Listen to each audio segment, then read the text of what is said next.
what's some of the tricks and strategies to stand out? It's just going to be your network. Unfortunately, your network is your net worth, as they say. What traits do you look for in a partner or a co-founder? Yeah, so that's a good question. Did you always know that you would be an entrepreneur? My freshman year of college, I already knew. I was like, okay, yeah, I'm eventually going to start my own company. Today we are on the Kuiper Media Show with Michael Berlingo from Starteryou. Thank you, Michael, for joining us. Could you tell us a little bit about yourself? Yeah, of course. Thank you guys so much for having me. Always love doing things like these. So I just graduated last year from Sacred Heart University about a year ago, and I started this Starteryou company in my dorm room. It was my last semester. I graduated early, just to try to have as much time as possible to get started on my company as soon as possible. And basically how it started was I came up with this idea because the career centers at schools that I've been to, like my high school and college, didn't really help put me in touch with employers and was not too helpful with navigating the job hunting process. And, it makes sense because it's impossible to cater the needs to every single student and to personalize each job hunting process to each student. It's very hard for the small career centers that usually these schools deal with to have to worry about dealing with all these kids, right? It doesn't make sense. There's with too many kids, not enough staff to deal with it. And on top of that, the job market in general for students was a nightmare. So what I decided to do was, I was like, why isn't there a platform that's just designed for students and also helps out high school kids and is there for their first job or that first internship? So something that's like a stepping stone helping you get started. Not stuff that already exists for people who are seasoned professionals or who are changing their careers like LinkedIn and Indeed. Something that's designed for someone who's just starting that process out. And so I decided, Starteryou was probably the best way. And if someone was going to do it, it's probably going to be me because I was really well versed in the career space. I've had 4 internships. I've probably rewritten over 100 resumes and helped my friends apply to college. So I know a lot about just applications in general and how to properly network around and approach the job hunting process. And so Starteryou started. I got 2 friends from Sacred Heart, put them together, came to them with the idea, and we started building. And of course, we had to learn an absolute ton. But before I jump into all that, that's how it started. And then we worked on it for a year and now a month and a half ago, we just went live. Wow. I definitely see the market for a tool like Starteryou. My first question would be, when you were first starting Starteryou, how did you fund it? Yep, so this was back in the early stages when we didn't know about fundraising or anything like that, or we thought, you don't need a fundraise at all. It's stupid. Why would we give up equity of our company? So we bootstrapped first, of course. It was mainly me. I was putting in my own savings, which made sense because I was heading the company and I had the most equity and it just made the most sense. So I was taking money, funny enough, money that I made from jobs and internships, which is also, again, I'll talk about that later, but why it's so important to start as early as possible so you can start not only building your portfolio and your experience, but your net worth as well. And you can have money saved up for when, you want to do something like this, like start your own company or do something entrepreneurial. You'll have the funds to do it. So I used my own money that I made from all my internships, couple $1,000s, and different jobs I held throughout high school as well. And then, of course, I did a bunch of side hustles like reselling and crypto and stock market trading and a bunch of other things. So it was bootstrapped from my own funds that I earned myself. Do you have ARR right now? Are you generating revenue right now? Yes, we are generating revenue, not enough to where it's, I could put it on a model because we just went live a month and a half ago and we just launched a new subscription model as well recently. So not enough to where it's going to be noticeable, but definitely enough to where it proves that it's needed in the market and that, people are willing to pay for what we have to offer. That's what I could say about that. You said that there's a subscription model. Is that the main monetization strategy, or is there any other way you guys are pulling in funds? Yeah, so it's all from the employer side right now. So it's companies paying to hire student talent from our pool and from all the schools that we work with. That's where all the money comes from. For now, there is definitely a lot of monetization tactics we're going to follow because not only is selling to schools, maybe down the line, eventually a path if we can offer enough value to them, which is a huge market, but then also there's allowing companies to kind of offer rewards and incentives to students because we're going to have such a massive student user base that there's going to be a lot of people who want to get in touch with these kids, right? Let's say colleges want to advertise to high school students and say, come apply here. Chipotle wants to give out discount codes to students, Walmart, coupons, other Kumon tutoring services. All of these people are going to want to basically tap into our user base and offer rewards and incentives for the students to drive traffic to their service or platform. So it's technically a win-win because the students also get a nice little incentive out of it as well. So that's another one. And there's a couple of others that, again, I could talk about all day because we're a community-driven platform. So really, I mean, look at LinkedIn. Look how many ways they monetize that. So there's a lot. So I could definitely feel your passion for this. So, and I can see Yeah. it as, putting a couple kids through college right now. And then seeing also a lot on LinkedIn where, kids are looking for, hey, I'm graduating. Now I need help finding a job or a career. So I even think it's important for colleges that, they always say this is our percentage of graduates that we have. I also think they should show percentage of employment opportunities after a student graduates. So I think you were really onto something here. You mentioned your team of 3 when you started. What does your team look like now? Is it still the 3? And are you outsourcing? Or what are you doing right now with your team? Yeah, so we're growing. I would say we're almost at 10. I guess it depends what you count interns and contract and part-time workers at. So it's us 3 co-founders, and then there's a small tech team who are on contract, some from US, some outside the US, and then some interns as well on marketing and sales who are all from the US. And again, our students, because we try to practice what we preach. So majority of our workforce, probably 70 to 80% are students or in graduate school or just graduated. So that's what we have going on. And when you were talking earlier about the job market when kids graduated, that's also really important. It's just that's not really our focus is kids who are outside of school. That's just because what I'm trying to do is get young kids ready so that when they do graduate, they would have already had prepared and had a portfolio built up, soft and hard skills earned, network has been expanded. All of these things would have been accomplished when you were as young as high school. So you can work your way up, and by the time you do graduate, you don't need to worry about getting a job because you've gone through the ringer multiple times. The problem with these kids nowadays is that they're starting their process too late.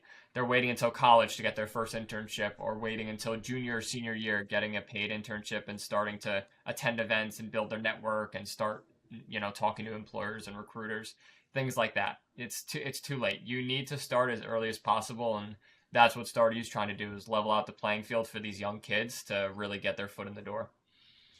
Yeah, that makes sense. How many kids do you guys currently have on the platform? Yeah, so we just crossed 2.5K students. And again, we're growing at about 40 new students a day. But in January, it's going to go berserk because we have about 3 entire school districts who said they're going to have their students make accounts in January. So that's going to shoot us up a couple thousand at least, probably like 6,000 is a rough estimate, I would say. And in February is when they're going to actually start utilizing and applying to jobs on the platform. So a couple of schools are basically running this model. In January, they're going to be making accounts with us and getting the students set up so then they can start using the educational stuff on our site and start making a profile and getting used to the job hunting process. Because remember, these are people who've never done it before and they're absolutely clueless. So they're basically using us as like a testing ground. So they're understanding how to make a profile, how to apply to jobs, viewing and looking at different career paths and educational content and resume templates and all of these different interview skills and etc. Everything to do with jobs, right? And they're doing that in January, and then February is when they're going to actually start going out and trying to apply. And it's going to lead perfectly into the summer jobs that we have getting lined up with companies. Is it just a website or is it a website and an app? Yep. So we actually just got the stuff done for the app. It's going to be released probably in January, so it'll be perfect timing. But right now it's just website, and app will be in less than a month. Wow. And our employers, I bet you employers are super excited about this platform as well. Yes, the biggest, honestly, people who I've noticed have been super ecstatic was startups and small business owners. And this is because LinkedIn and Indeed are not only expensive to post on, but they're also terrible for finding local students. So we're based mainly just in the tri-state for now, so New York, New Jersey, and Connecticut for my tri-state. And they love it because we're already working with schools in that area. So let's say a small business owner that owns 3 coffee shops wants to hire students year round because they always need new positions. It's part-time work. So they don't have employees for long. They can literally come to our site and post multiple jobs at once and have multiple listings open for different positions, whether it's cashier or cook or something like waiter, waitress. And they can have the positions open on our site where students are checking every single week, and the schools in our ecosystem are actively pushing the students to utilize to find work. So those people are super happy. Bigger companies have bigger budgets and big employee sizes, so it's a little bit easier for them. But what we're doing is helping out these smaller companies as well as helping out places with high churn. So like franchise locations, malls, retail stores, restaurants, things like that. Long term, do you think that continuing talking to these school districts will be the best strategy to get kids on the platform, or do you see yourself pivoting to a different direction? Yeah, the easiest way to get students is going to be through marketing, not going through schools, and that's just because schools are so bureaucratic and a lot of a lot of steps in order to deal with them and talk to them. As much as I try to love schools and try to work with them, they're tough. They're really tough to work with, and it's not their fault. Obviously, it's the system in place. But the best way for us to get students in mass is just going to be social media marketing. That's how most startups blow up overnight. And because it's so easy to make a profile and make an account in, as long as you're in the U.S. with a school email in high school or college, you can sign up. We don't have to work with your school, and it's just so much easier. Just one video, 2 videos blow up a couple million views that can change your business overnight. So, and we're actively posting on all social medias, by the way. So it's something we're already doing, but it's just it's a lottery, right? One video is going to hit, and that'll really change the impact we can make. Yeah, I want to go a little deeper into your social media strategy. Are you Yeah. currently paying for UGC creators, like, or are your team working on making your own videos? Yep. So right now we're working on our own. We have a bunch of people who are trying to create videos on our team and just getting a library set up and a backlog of videos to be releasing almost every single day. And we're on every single platform, like even Discord, Reddit, like the niche ones that people don't think of, not just TikTok, Instagram, YouTube, and Facebook, I guess, are the big ones. So we're on every single platform and we're posting pretty much every single day, sometimes twice a day. And we want to eventually hire UGC, yes, but they can sometimes be costly. So what we're trying to do is wait until we raise our round, and we're going to be dumping a lot of money in UGC and getting some content creators to go out and set up some educational content. For resumes, are you helping create resumes? Are they using AI to create resumes? Yeah, so we're having templates being made that the students can utilize, like downloadable templates for them, and they can basically use those to set up their resume and format it. I know these are kids with not too much experience, so it's going to be tough. But that's where, organizations come in, like clubs and nonprofit, like volunteer work that you've done, or other side hustles and projects that you can add on the resume. So yes, we do help them with that, and we do webinars and workshops, virtual events as well. Do you feel on the resume that for a starter, right, somebody that's getting into the job fields, that the resume is more like a profile, or do you still need the strength to make sure ATS system picks up certain words and keywords? Yeah, well, that's why we're trying to be different. So you can make a profile, like a Starteryou profile, and it allows you to showcase other things that a resume wouldn't. So things like your skills, your interests, your passions, like different projects you've done, and we even might include like a video aspect to where you can record yourself for like 30 seconds talking about who you are. So the employer really understands the type of person you are, not just your experience, because these are kids who don't have much experience to begin with.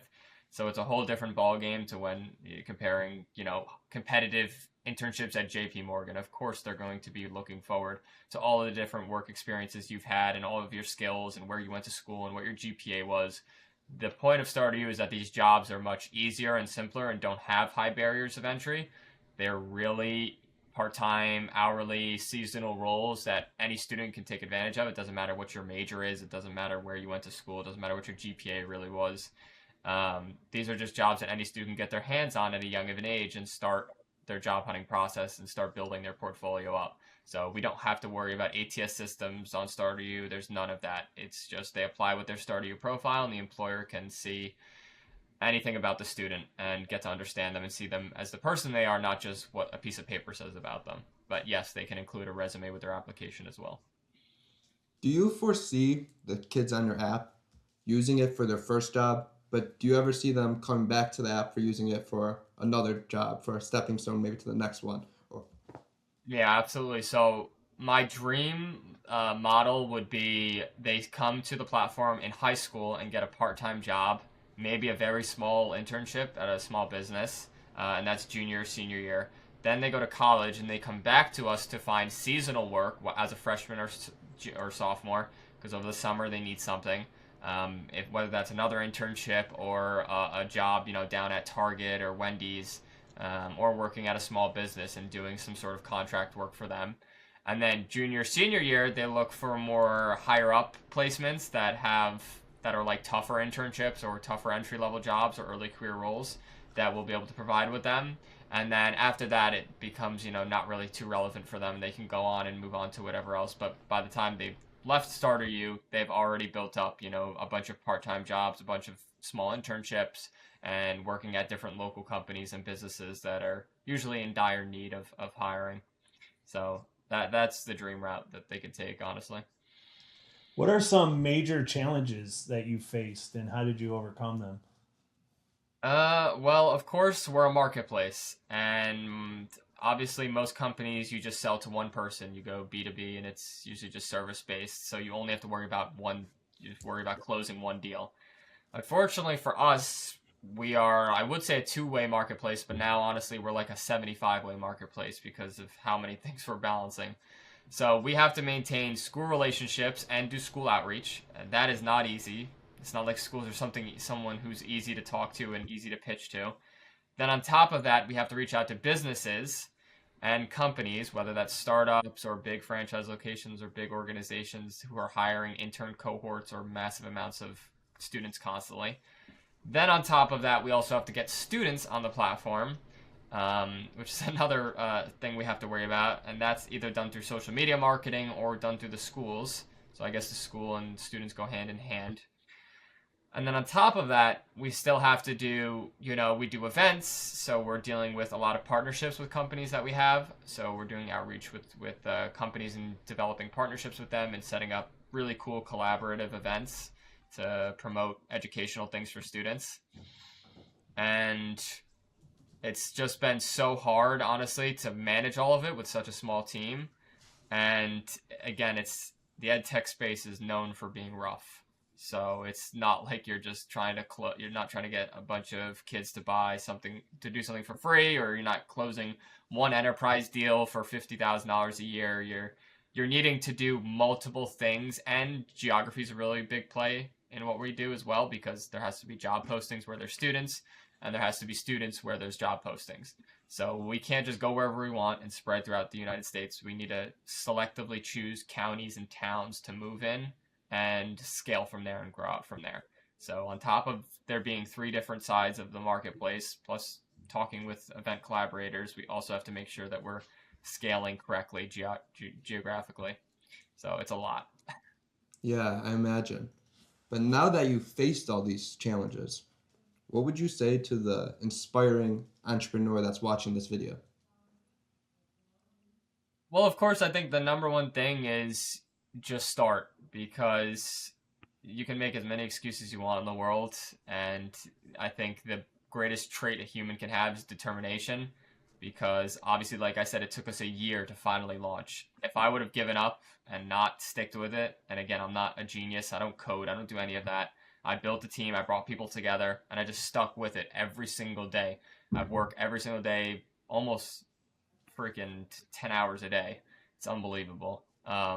For just the amount, and still we're not making like incredible amounts of progress because we're trying to do so much at once because of our marketplace. But you just have to stick with it. And if you're going to wait to start, it's useless because the second you leave school, you lose access to all those resources. You now have more responsibilities on your hand, and you also don't have the network of people that you would if you were in school. Because I met both my co-founders at Sacred Heart. The first conversations I ever made were because of people at college that I met, talking to mentors, and I got introduced to score.org, which is a huge nonprofit for mentors through my college. I spoke to professors who were in the legal and accounting departments, asking them questions about NDAs and offer letters and corporations. All of those resources were completely free because I was at school. So if I waited until after I graduated to then start and say, I could do it later, then it would have been a nightmare. I would have also had to worry about, keeping myself financially afloat, and I would have lost access to a lot of those resources because I'm no longer at school. So the number one thing I could say is you have to start early while you're still in school. Because if you fail, who cares? You just gained a ton of knowledge for free. You met a bunch of people. You can add it to your resume. There is literally no downside. So again, start while you're in school is what I would say. Thank you for bringing up SCORE, because there is resources that are definitely out there. You just have to find them and locate them. Being an entrepreneur, favorite book? Do you have a favorite book or podcast that you listen to? Like, where do you go? So that's the funny part. I don't really ever do that stuff. I don't read. I don't listen to podcasts. Everything I learned was through mentor calls. So I learned through experience, I guess you could say. I'd rather learn through trial and error than just reading, because I feel like some of that stuff makes it so like it gives the impression that you're learning or growing, but in reality you could be spending that time through actual experience and trying something and then failing and learning from it. And then that also turns out, hey, guess what? I just learned a bunch of hard and soft skills and I can add it to my resume that I just did that, versus reading a book or listening to a podcast. It just gives off the impression that you're learning and growing, and I have nothing really against them. That's why I don't do it, because I value time incredibly. Like, time is the most valuable thing to me on earth. So I'm making sure that I'm spending almost every second trying to maximize it and making sure that I'm moving something that I'm working on along. So whether that's the company, whether that's me as an entrepreneur, as a leader, or making sure that I'm learning and growing. And I just feel like the only way is through experience, and that's why I just randomly started business ventures, and some of them failed, some of them I lost money and spent money and didn't get anything out of it, but I wouldn't take it back for the world. I'd rather keep continuing and failing, because again, you're not learning and growing if you're not failing. So I completely agree. There's only so much you can take in, and eventually you're just gonna have to start running before you can crawl. Exactly. You can read 100,000 books, but until you actually do something and start doing actionable items or try to put yourself out there and trial and error, you're not going to get anywhere. So, but yes, nothing against books and podcasts.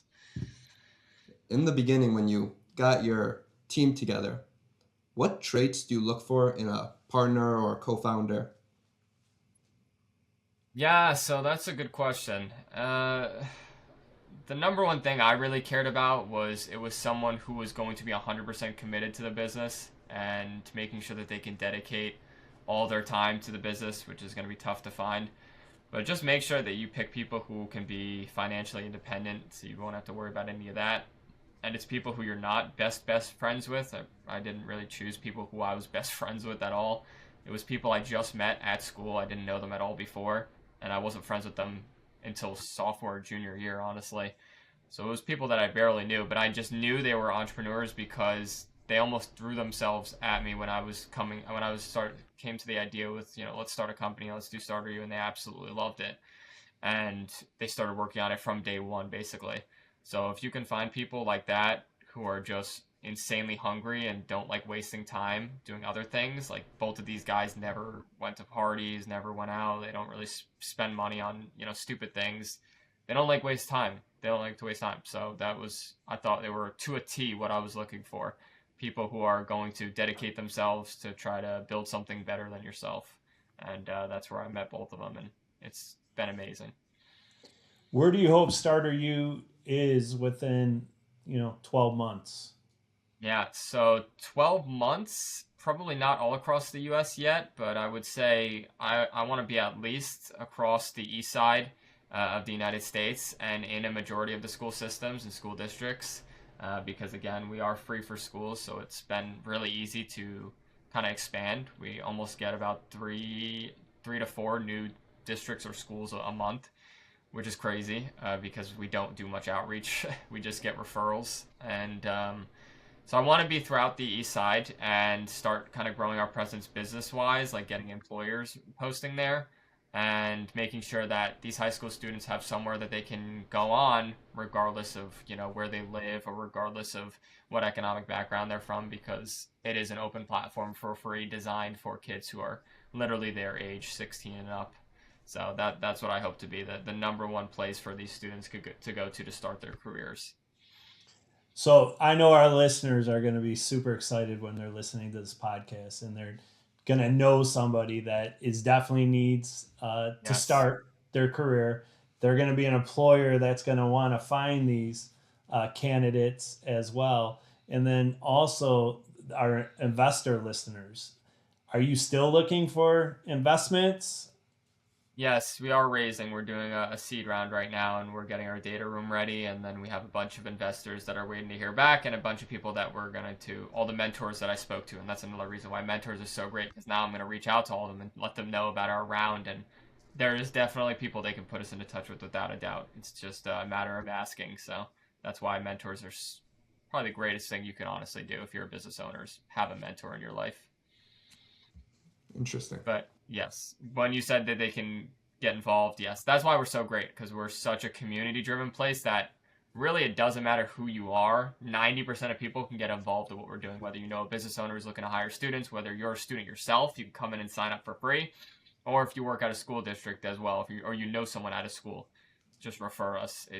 There's like 90% of people out there have some way of getting involved in what we're doing. It's more of like an initiative than a product. You know what I mean?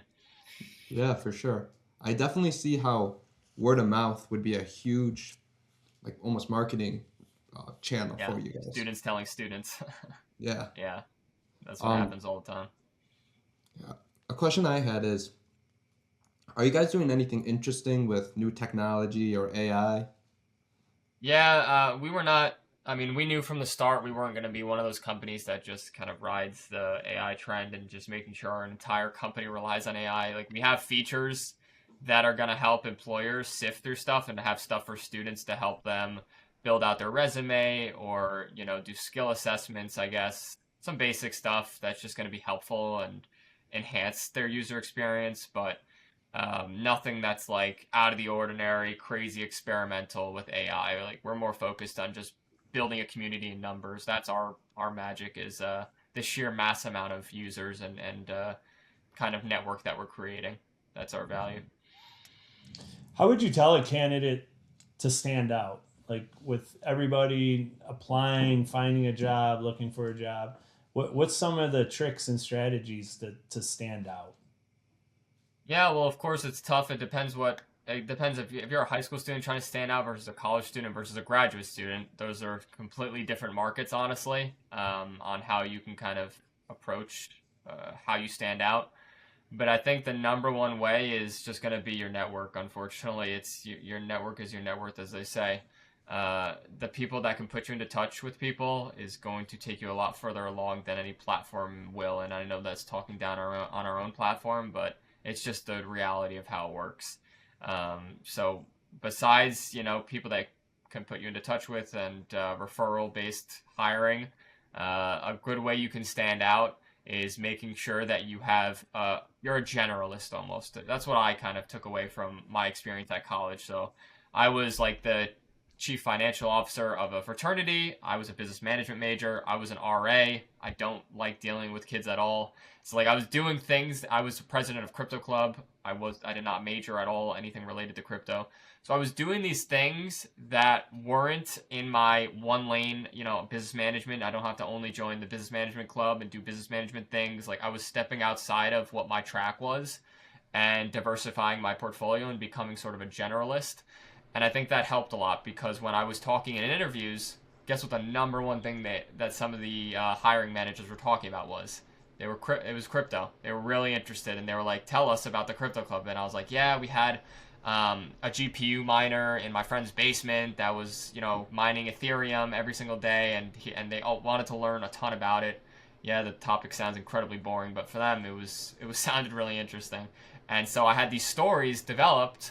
There was even a time where I hosted basketball tournaments locally. I ran an entire basketball tournament system for multiple summers all by myself, and it created a ton of community, and the stories that I was able to tell from that really made me stand out to employers. And I think that's really how I landed all my interviews, which is because when they ask interview questions, they don't want stupid generic answers. They want, what experience did you have, and the entrepreneurial things that you did, because I also created an app my freshman year. So there's like 100 different things that I was doing that I was able to create stories and create these experiences off of and tell it to these employers. And they're like, okay, this is someone who could do this, this, this, and this, and this. He's not a one-trick pony. He really is someone who's incredibly flexible, agile, and is willing to try new things, which is the number one thing they care about in that type of position, especially an internship. They're not expecting you to have 17 years of experience and be some coding genius. They expect you to be someone who can be mentored and you can learn and adapt, and someone who's going to give it their all and can kind of be flexible and work in different departments. That's what internships are really all about. It's a learning process. Internships are not jobs. They're really learning experiences. So the number one way you can stand out is getting involved in things that are not your only niche. Start doing things that you wouldn't even think you would like. Again, I did not enjoy being an RA. I hated it, but I did it, and it taught me a lot, and it was great for storytelling, and a lot of employers actually like seeing that on your resume, I guess. So it was just getting involved and doing different things that weren't down my niche lane. That's great insight. Did you always know that you would be an entrepreneur? Yeah, so it started back in high school. I was getting involved in reselling. That was the first thing. So at first I don't even like saying this. I was on track to become an actor. It doesn't even seem real to me. And it was back in high school, and it was like junior year or something. And I was like, this is amazing. I absolutely love this. And then I started doing reselling, and I saw one video. I forgot even how I started it. I think it was because I got a computer for myself, and then I started learning all about different side hustles and things like that. So I decided to resell around COVID time, and that's when I was like, okay, yeah, I'm doing something in business for the rest of my life. And then as time went on, I started doing more entrepreneurial things, and then by freshman year of college, I already knew, I was like, okay, yeah, I'm eventually going to start my own company. So it was when I was reselling. It was when I was, buying items I was buying Amazon liquidation pallets, which is when you return items on Amazon, they get sold in pallets to people in auctions. I was doing, if you've seen the show Storage Wars, I was buying storage lockers and reselling the items there on Facebook, eBay, Mercari. And that just opened my eyes. I was working for myself. I learned about, talking to customers, selling things at certain price points, and making sure that I was making profit. We did probably 15 tag sales, garage sales that I've hosted because we had so many items. It was just a whole new world, right? Compared to obviously acting. Like, this is nothing to do with it. And so I was like, okay, I don't want to do that anymore. I'm going full in on business, and I'll eventually start my own company because this is what I was born to do. And and then I just kept with it, and now eventually started my own company. We ask our guests if they have something that they could give away to our listeners. Your experience or something from your company. So I'd like to put you on the spot and see if there's something that could be given away. Yeah, of course. Well, there's a multitude of things. So first of all, if you are a student in high school or college in the U.S., you can go sign up for free on Starteryou. I would love to offer my platform to you guys to job hunt. There's postings live every single week, new ones. If you're an employer, if you're a business owner, even if you're a startup, it doesn't matter. If you're a solopreneur, we have people as small as that listing because we have a free posting plan, and we're much cheaper than LinkedIn and Indeed. And we're meant kind of to level out the playing field when it comes to hiring students in general. So if you're a business owner, come pick up a marketing kid, a sales kid. There's a whole bunch of plethora of different backgrounds on there. Kids with different interests and passions. There's something for everyone. So come hire a student. Again, Starteryou, post a job for free on starteryou.com. Other thing is events that we host. You can see the events that we host on our website as well. They're all free. They're virtual. They're webinars and workshops. A lot of great networking things, pitch competitions, hackathons. we try to do 3 to 4 events a month, and great speaker panels as well. So you'll meet a bunch of great people, and you'll learn a ton of things. And I suggest really everyone go to events, especially if you're a student. It's a great way to network around, and you say, how do I build my network? How do I do that? Well, simple. Go to events. There's events all the time, and there's nothing like meeting in person, but virtual events are also okay. And then on top of that, of course, my LinkedIn. You can just send me DM. I'm very open. I have a pretty big following on LinkedIn, and I always try to kind of send people your way if there's ever introductions I can make. You can kind of see all the people in our ecosystem and the people I'm connected with. So, of course, I can offer introductions to a multitude of business owners, investors, school people, students, experts, people out in the U.S. and outside the U.S. So check me out on LinkedIn and send me a DM. It's just look up Michael Berlingo. Those are a couple of ways I can kind of offer support. We appreciate that. Michael, you've been an excellent guest. We appreciate, what you're doing for students in Starteryou. We suggest everyone follow Starteryou on all the social media channels. Check out the website. The app is coming. Make sure you take a look at that. And super motivated by everything you've been doing, Michael, for sure. We appreciate your time today. Thank you. Yeah, thank you guys for having me. I always love doing these.